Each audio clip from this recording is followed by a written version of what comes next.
But today I'm introducing Nicky Piper, MBE. He's currently a corporate partnership manager with the City Hospice, which is Cardiff based. So he's very much involved in the community projects, but he's come from being a famous boxer, quite literally, to somebody that's actually helping the community, supporting all sorts of wonderful projects within the City Hospice and doing an awful lot of fundraising. So I'm looking forward to chatting to him a bit more about that and find out a bit more how these sorts of things gel together for him. So yeah, lovely to meet you, Nicky, and lovely to say hello across this cyberspace. Yeah.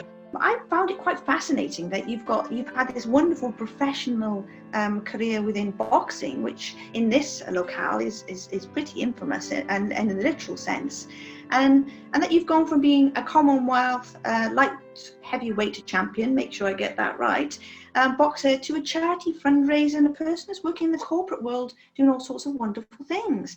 So the obvious question is, involved in being from the boxer into the City Hospice projects that you've been involved in? Was that by chance, or did you actively seek up? No, it was, gosh, about 10, 11 years ago now. Boxing in 1997. I was very lucky at the time because I'd already been working for Sky Television in Eurosport for 6 years, so I had a job to go straight into. So I was commentating with Sky Sports for 25 years. And that was a great job, to be commentating and being paid to be attending the best boxing matches, not only in Britain, but the world, flying first class and first class accommodation, being ringside, touching the ring and that close to watching the fights. Was a great job for Sky. It was fantastic and gave me a good living for a number of years. For about the end of the 2009, 2010, my Sky work was getting a little bit less, and I was only working, say, 1 day a week, which was fine, was enough, but I was bored. And a charity I'd supported for a number of years was City Hospice. It was called George Thomas Hospice Care then, and was applying for advertising a job for the fundraising and events manager. So I went for it and got it. And it went from there, really. And as it happened, over the first 5 years towards 2015, my work got less and less with Sky. And eventually, they got rid of the older guys, such as myself, Glenn McCrory's left, and now Barry McGuigan and Jim Watt. They've all sort of they've got the newer guys involved, Carl Frotches and that sort of thing, which I can understand. I retired from boxing 23 years ago, so my work got less and less, and I went for a job working with the charity, which was fantastic. I'd always done events, I'd always done sports management and sporting events, hospitality over the years, so I was used to that, and I just fell into this job, and it's been a wonderful job working for a charity. It's when you do something well, or you bring a load of money into the charity, it's a great feeling, and I love working for them. Yes, because you've got quite a large budget that you've got to something like 2 million I read on this. A lot of money you've got to get organised in a year, which is quite a challenge. It is City Hospice. So we care for patients who are suffering from life-limiting illnesses. That's cancer. 72% of our patients are suffering from cancer. The second biggest cause of care is dementia. That's just overtaken heart disease. Is the second biggest cause of care we give. But it could be motor neuron disease, any life-limiting illness. And we care mostly for the patients in their own homes. Our consultants, doctors, specialist nurses, welfare rights officers, social workers, bereavement counsellors, physiotherapists, occupational therapists will go out into the homes of patients and care for them there. Because when you're suffering from a life-limiting illness, that's the one place you want to be. You want to be at home with your friends, family, and loved ones, and that's what we enable them to do. We do have a very active centre in the Whitchurch Hospital grounds where throughout the week we've got loads going on, such as bereavement counselling, reflexology, Reiki treatments, physiotherapy, counselling of some sorts. We have social groups where the patients will be picked up in our minibuses and brought to the hospice. It's dealt for them, gives their carers a bit of rest as well. And they come along, they paint, they sing, they play dominoes, they'll have a quiz, they'll have celebrities coming to see them, and pets and the reptiles. There's lots of things going on to entertain them. So there's loads going on at the centre, but most of our care is in people's homes, and we do need to raise £2 million now to care for the patients we care for. We get less than 30% of that from the government. So the rest we have to find ourselves. It's about 1.45 million we have to find ourselves. And it's a real challenge. We get supported by people with legacies who might want to leave a gift to us in their will. We get big donations. We get grants from certain trusts. We have our own events, which are very important to fundraising, and we are supported by the corporate world and the businesses out there in the community. That yes, you've got some amazing ambassadors on board. I saw that. You've got people who support the work a lot, and I was quite surprised because I realised I knew them, and I was like, oh, I don't know these people, but it's a marvellous thing. Yes. Okay. It is, and we are actually making an active search to get a few more ambassadors too. But Ellis Jenkins, the Welsh rugby captain, rugby player, is there. There's a sportsman, Nigel Walker's done a lot for us over the years. Phil Steele is there. We've got business people such as Chris McNamara, the Road Trader, and Spiro Borg of Spiro's Catering. They do so much work for us. They hold the best Bosley Day ever. In Cardiff, Bosley Day, as you know, has always been a big event. Yeah. Their event is the best. It starts at midday at Cornerstone, goes on. They have entertainers, they have sportsmen, celebrities, Q&As, they have raffles, they have the best food from Spiro, of course, for your French menu. Lots of wine, lots of beer, and it finishes off with a big dance to Big Mac's Holy Soul Band. It's a brilliant occasion, and they raise lots and lots of money for us. So we've got some great ambassadors and lots going on. You really have.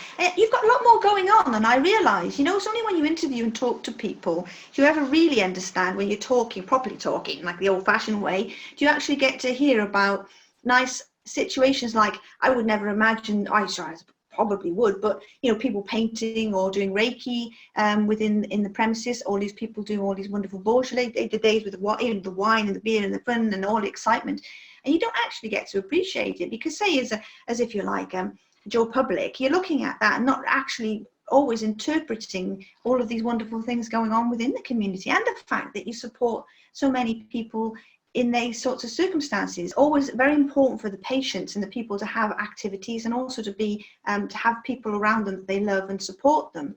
And you're talking a lot about that within this particular framework within the City Hospice, which is an amazing thing because the one thing I have heard a lot about is people who've had, you know, this COVID-19 and being in hospital alone. I mean, that must be phenomenal. You just can't begin to. It must be appalling.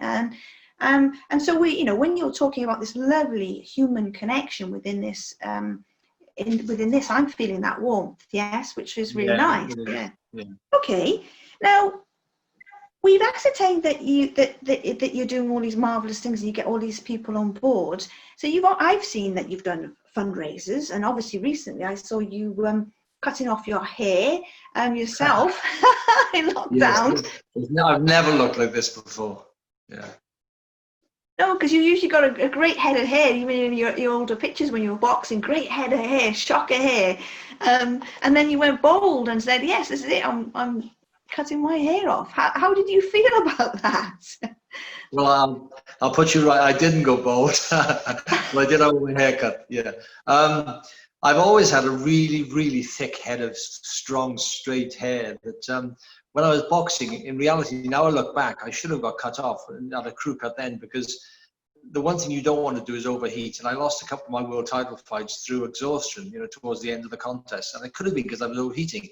It's like wearing a bobble hat when you have the hair I had, you know, and when you get punched, of course, your head moves and the hair moves, it makes it look worse. So really, I should have had the guts to do this a lot sooner. I wish I had it done, but I had it, as you said, shaved for the City Hospice, in May.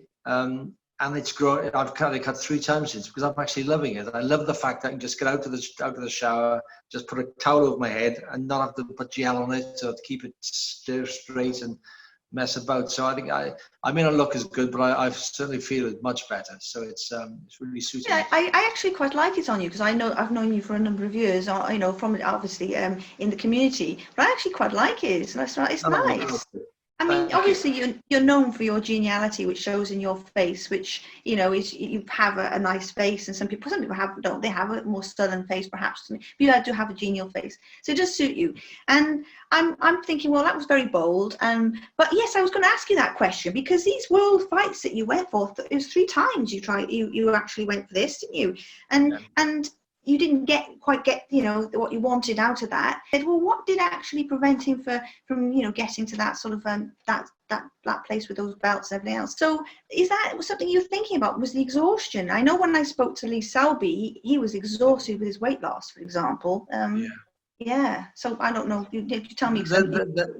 There are a few reasons I think I put it down to. Firstly, I boxed 3 very, very good world champions. You know, Nigel Benn, when he was at his peak, WBC champion.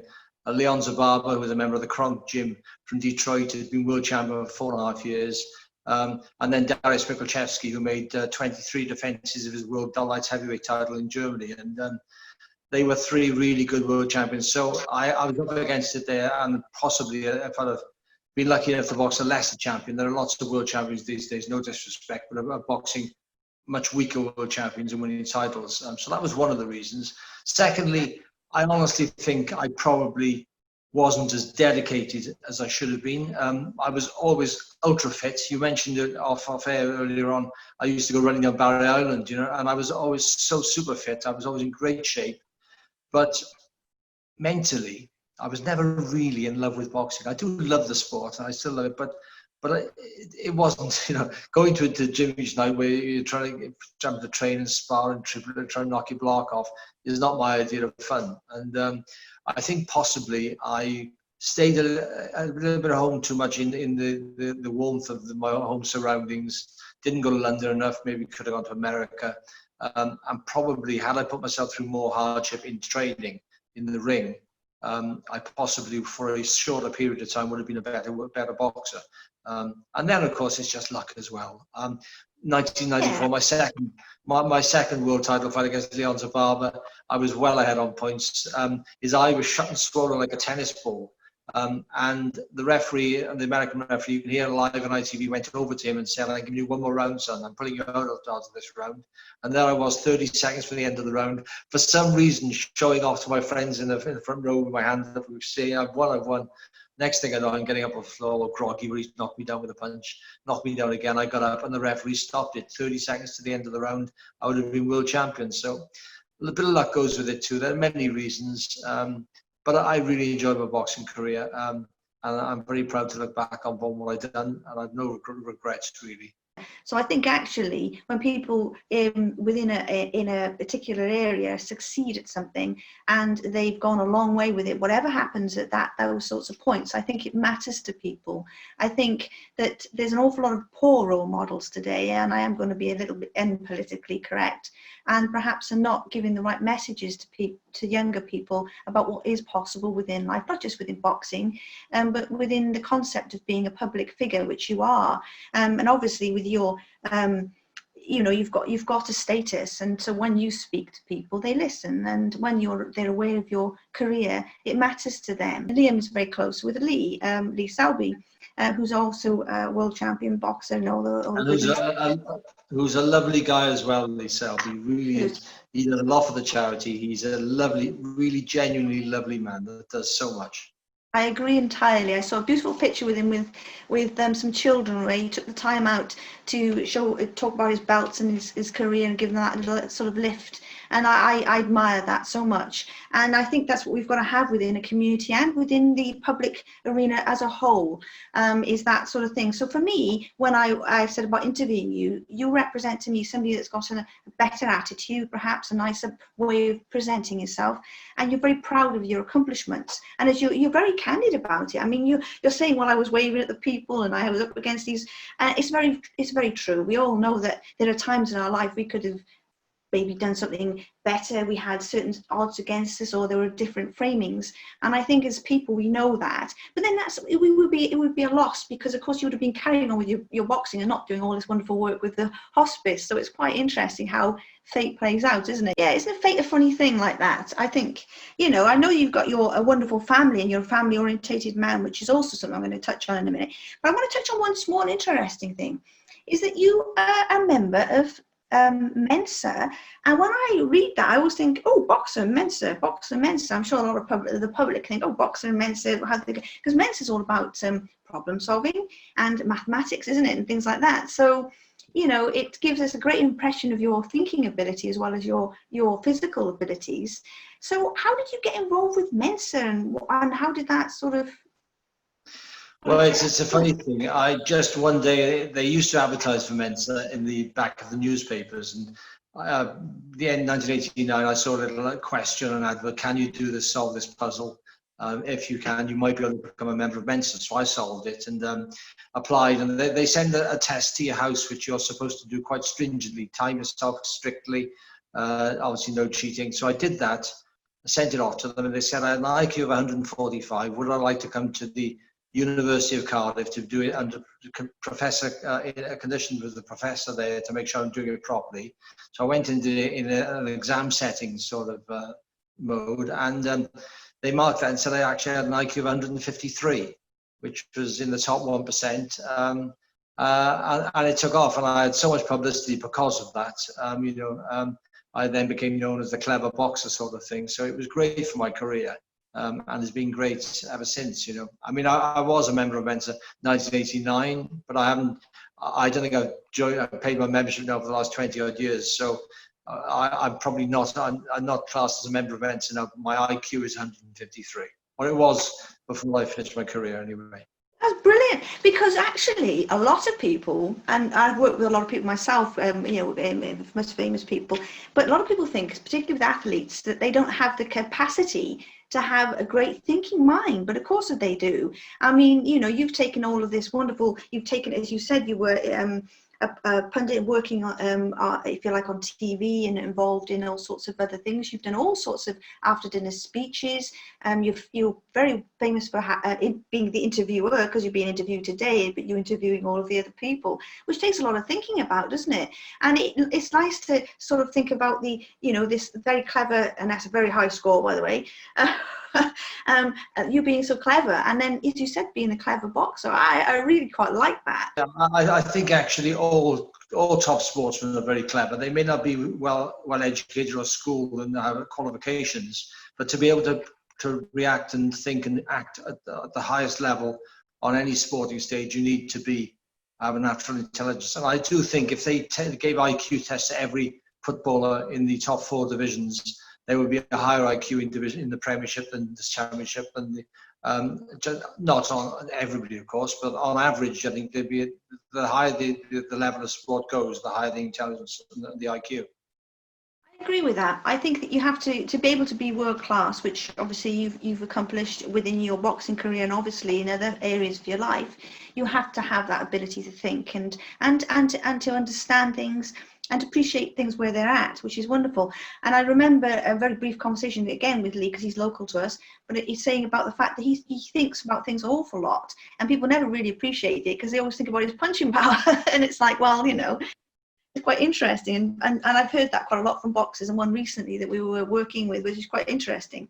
Okay, so a little bit about the Mensa. I like that, sort of working from the intellect and the thinking in the boxing. And actually, thank you for sharing with me how that happened with your career, because some people don't appreciate how your career ended and you started with something else, and they might be following what you're doing and very interested in you as a personality, but they won't necessarily put the dots together. And so it's quite nice to do that.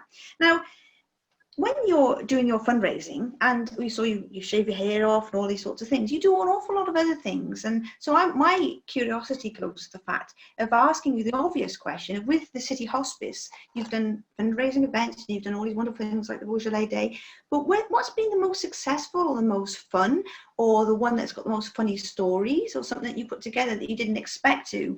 Because that's always interests people, because they always think, well, which was the most exciting, interesting? Perhaps you can share with me that. My favourite event at the moment is the art exhibition and auction, which you're contributing. Thank you for your painting. And so you've seen my artwork, which you commented on. Yeah, Oh, donating to the charity. Thank you. Yeah. yeah. Do you like the hair? As I understand, that hair Yeah, was if you okay. could do us a big hair, that'd be fantastic. That would sell well. Yeah. That's we're really grateful for that. We've held that now for the last 10 years. And artists from all over the country, London, Ireland, mostly from Wales, of course, donate pictures free of charge to the City Hospice for us to auction. Ben Rogers-Jones, the bargain hunt auctioneer and presenter, is our auctioneer again this year, and we're going wild worldwide across the internet using the platform they use on Bargain Hunt because of the coronavirus situation. So we'll probably have a live audience which will be socially distanced, but then we're going across the internet this year. So it could be even bigger this year than it's ever been, but that's great fun. I love trying to find artists to help, and then when their pieces come in to see that, because I love art myself, to see what they've donated. Sculptures, art, pictures, photographs, it can be anything. But so that's one of my favourites. I love the raft race. I invented the Cardiff raft race from Llandaf Rowing Club, where companies and teams have to build their own raft, bring it to the Llandaf Rowing Club and row upstream for about 1,000 meters, turn around a buoy and race back again. And that's had some hysterical moments over the years, with rafts capsizing, rafts, people going backwards over the weirs, almost being dragged out from motorboats. We've had some tremendous fun with that one. That sounds amazing. I remember that myself, with watching it and thinking, gosh, that looks amazing fun. Yeah, I'm liking that. Okay, yeah. And I didn't know you liked art as much, although I've come to appreciate that. Do you actually do any artwork yourself, or just appreciator of art and the beauties of photography and art and that sort of thing? I just appreciate good art. I can't draw or paint myself. I'm terrible at it, but I really do admire the work some people can do, just to put a few dabs of paint on a canvas and make it look like a person or an animal, like you've done. It's a skill that you're born with, and I'm not sure if you can really teach that. You can teach it to a certain level, but you have to have the ability to be good at it, I think. I think you're right. I think you're born as an artist, because I didn't actually. It's in my later times of my life that I've really come to appreciate that I can just put something down in a matter of an hour, and I can have something constructed, and everybody goes, wow, oh wow. And I did actually do almost a photographic piece for Lee, which he has in his house that we gave to him, of him fighting, obviously, and everything else. And I always remember doing it and thinking, I've got to get the likeness. I know him very, very well. I've got to get the likeness. But once you've got the likeness of somebody, it's a marvellous piece of work. I mean, obviously, you've got Killian within the boxing community. He does an awful lot of artwork.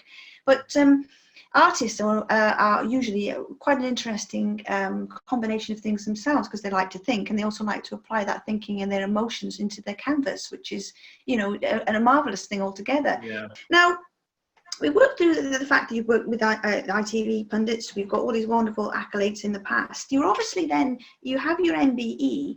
Now, a lot of people don't realise what an MBE is, other than it sounds grand. And they don't really understand what it means or how it happens. So perhaps you can tell us a little bit about the MBE, because obviously that's part of your, if you like, status, for want of a nicer expression, and the fact that you obviously have been awarded that, if you like. So what happened, and what does it mean to you? How do you feel about it? Well, 2006, I received a letter telling me that the Queen would like to give me an MBE, which was fantastic. And I went up with my mother and father and my wife Juliet, and we went to Buckingham Palace, and I was given the MBE by the Queen, which was a wonderful day. And then we went for lunch afterwards at the Ritz Hotel. It was just a wonderful time. So that was, and I received it for service to sport, not to boxing, but to sport. Because from I was obviously boxing from the age of 7, so I was an amateur British champion. I was a professional champion. I'd been commentating for Sky Sports, for Eurosport. I was chairman of the Professional Boxers Association. I was a director of the British Boxing Board of Control, a member of the Sports Council for Wales, in charge, lots of things there. So it was for a number of reasons. I was chairman of the performance management group for the Beijing Olympics. And there were lots of reasons I was given it, and not just for my boxing career. and it means member of the Order of the British Empire. So MB is a member, OB is an officer, and it just goes up and up and up. So, but that's what it's all for, and it was yeah, it's a wonderful recognition. So I'm so pleased to receive the MB. Yeah, it's great. You are very grateful. I like that about you. Your gratitude goes before you. It's an amazing thing, isn't it, to have an amazing experience and then take that memory with you, and that wonderful moment of, as you say, being in London and the experience. And I appreciate you saying why you had it, because everybody assumes you had it just because you're boxing. Well, it's not like that, of course not. But all of these other wonderful things you've done, and the British Boxing Board of Control and everything else, which I was reading about, you've literally been a contributor to every aspect of that. So obviously this is why you're given this accolade. But I am aware with you, Nicky, that you're known as being the gentleman. You're known as being very generous and a kind person, and that goes before you even within a community. But you are also very positive. You're very grateful. You're very positive. And I have to ask the obvious question: how do you keep that positivity flowing? What do you do? What sort of, are you just naturally happy? I'm very lucky. I've got a wonderful wife and 2 lovely kids. I live in a nice house in a lovely village in the Vale. I've got lots going on, and my health is good. I've never had anything wrong with me at all in my life. Fingers crossed that continues. I'm very fit. I love cycling. I played tennis with my daughter yesterday and the day before, and we're very active. So what is there not to be happy and positive about? I've got a great job that I really enjoy. I'm very lucky at the moment. Some good friends. I was out last night with my friends having a good drink in Penarth, and so there's nothing not to be positive about. Some people I know suffer with depression, and no matter how good their life is, they always feel like it's going badly for them, and that's a horrible position to be in. I've never ever suffered with depression. I've never felt lost or vulnerable, and I'm just very lucky for that, because not everybody's in the same boat as I am. So a bit of luck and just good family around me. I love that. Now, your strength, we've already ascertained, is part of why we're asking the question, is what people look towards. As I said, you're a public figure, somebody they look up to, and your life has been a remarkable one thus far. And so when I think about you, I think about all these things, but I didn't actually find a lot of it on the internet. I found a lot about past accomplishments, not the present ones, which we're going to get a little bit more into, if you don't mind. I found a lot about not you as a person, and perhaps some of the things that we should be sharing about what makes you you, and what gives people some impetus or inspiration, because people need that a lot. And as you said, there's an awful lot of people out there who are suffering with all sorts of ill health, mental ill health and problems, and sometimes they just need to watch or listen or be a part of something that with somebody they admire and think, wow, maybe I can get a little bit of that for me. So I like that, and I appreciate you being so candid, and it's something I do actually appreciate, by the way, Nicky. It's nice. You're very, very real in that nice way. Now, okay, so now we're doing all sorts of things. I've seen that you went cycling, and you love cycling, and I saw you went up the book and everything else, and you were having a good time, and that was on social media. How much did you cycle? I mean, that's a heck of a long distance that you did there. It was like, we did 53 miles that day, and it was tough, I can tell you. I cycled to work on Monday, which is 18 miles there, 18 miles back. I'll do it again tomorrow, so there'll be another 6 miles tomorrow. But I really enjoy it. So it's not a hardship. It's a great way to keep it fit. I used to love running a lot, but when my left knee is, I went a year ago, and I was told I've got a bit of wear and tear there, and I should take up cycling. So it's not hurting now, but running, I do short distance on the grass, but mostly I just love cycling. It's just a great form of exercise, which I enjoy. Which has been endorsed with this, this pandemic, this lockdown, where they're actually saying to people, look, the environment's better for it, people are better for it, you're fitter for it. Now, I'm going to talk a little bit more about, the hospice, because I'm quite interested in the fundraising, and I'd like to help you with that in terms of allowing people to understand the importance of your role.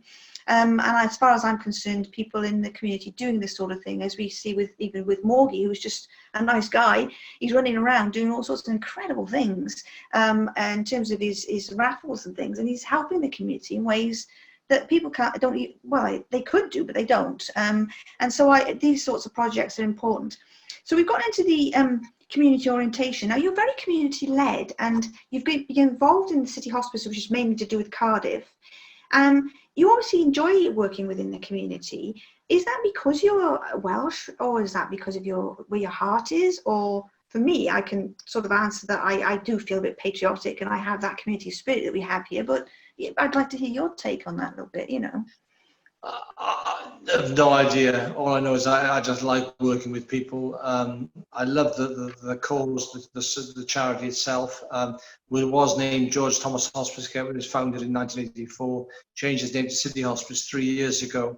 But I was a supporter when I was a sportsman. You know, when you're a local sportsman, you're doing well, you're asked to start their 10K fun runs or play their golf days. I always enjoyed doing that and supported George Thomas Hospice Care. So to be working with them now is just something that is just a natural progression and something I really enjoy. I enjoy meeting people. I enjoy getting out to the office as well, to go into Cardiff and the South Wales Valleys. You know. Now, we've gotten to the point where you're doing all sorts of wonderful things. You've been an after dinner speaker, and you've done all sorts of VIP events as well, where you've been actually asked to be along and go along to these things.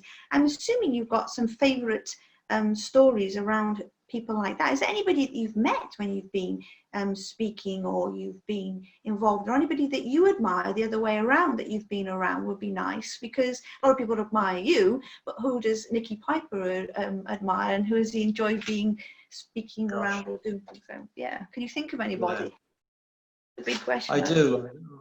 Within the sport, I've got some great friends. Barry McGuigan was an inspiration to me when I was younger, growing up, and he's such a lovely man, knowledgeable. Glenn McCrory, a great friend. I've got some really good friends from the boxing world. My sporting idols would be, many years ago, it was Sir Nick Faldo. I thought he was just an amazing competitor. You know, concentration, determination. Muhammad Ali, of course, my favorite boxer of all time, Sugar Ray Leonard. I think he was the best of the lot. So I got some amazing sportsmen to look up to. But a wonderful person that he's growing on people now was Tyson Fury. He was in Cardiff last year doing a dinner, and we had somebody supporting us from the charity. And I said to this gentleman had pledged to lose 100 pounds in weight for City Hospice. And I said to Tyson Fury, I said, Tyson, I said this. I gave the guy's name and said, would you record a message for him? And Tyson Fury just took me one take with no mistakes at all, remembered the guy's name, remembered City Hospice and what we do, and gave a video of say 40 seconds with everything spot on. And I was able to send that to the gent involved, and he put it on his social media, and it was just amazing. And I was so impressed with Tyson Fury that day, that one, how kind he was, but two, how clever he was.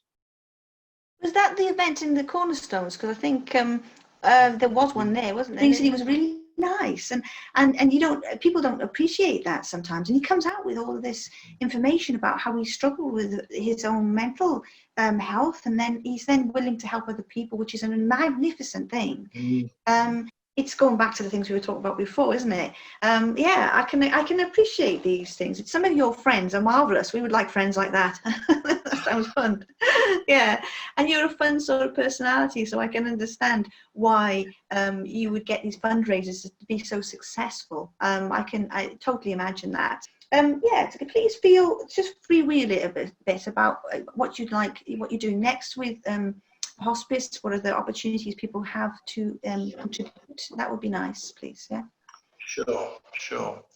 Well, my job now is moved on more from events to being corporate partnerships manager. So my job is to liaise with businesses out there to get support from the business community and hope that company and their staff will raise money for City Hospice. So that's what I'm looking to do. If anybody is working for a company that one has a charity of the year or what they think could help City Hospice, I'd be delighted to come along and have a chat with you and a coffee and discuss how you can help, how we can help you, because it's not just one way here. We believe partnerships should be mutually beneficial and help a business achieve their core targets and look for what they want to do. They've all got corporate social responsibility these days to meet, and we'll help them work towards those. So please, if anybody can help City Hospice, take part in our events, but certainly if you can fundraise for us, we'd be grateful.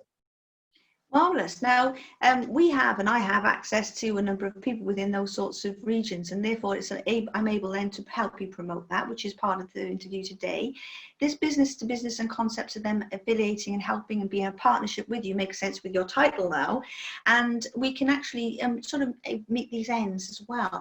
I'm more than happy to help you within the artist community, which you're well aware of. I have a lot of contacts within that, but it's been a pleasure. We've had an absolutely wonderful time. I hope you've enjoyed it as well. Yeah. I have, yeah. And thank you for being such a gentleman and allowing everybody to have some of their questions answered about this. And we can do a little bit more.